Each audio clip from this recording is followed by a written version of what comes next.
Nýútskrifaður leikskólakennari segir sveitarfélögin sýna stéttsinni vanvirðingu með því að ætla að setja ófaglærða einstaklinga í störf þeirra á verkfallstímum.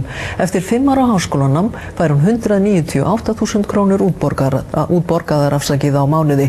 Hugrún Halldórsdóttir segir frá. Halla Hjördís Eyjólfsdóttir lauk leikskólakennaranámi frá Kennaraháskóla Íslands í fyrra og starfar nú á leikskólanum Rauðhóli í Reykjavík. Hún fór í námið meðvituð þau laun sem voru í boði en segist ekki hafa búist við að stéttin myndi sitja eftir í launaþróun.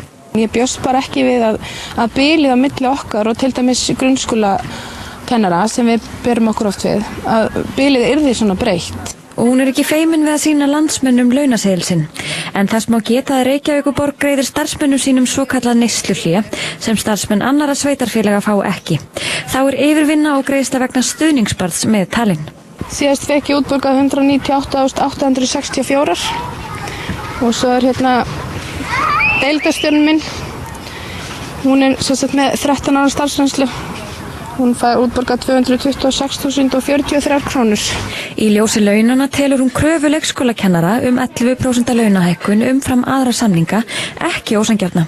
Þá undrast hún framkomu Sambands íslenskra sveitarfélaga sem telur leikskóladeildir geta starfað áfram ef deildarstjórinn í verkfalli. Ég var bara eiginlega mjög reið.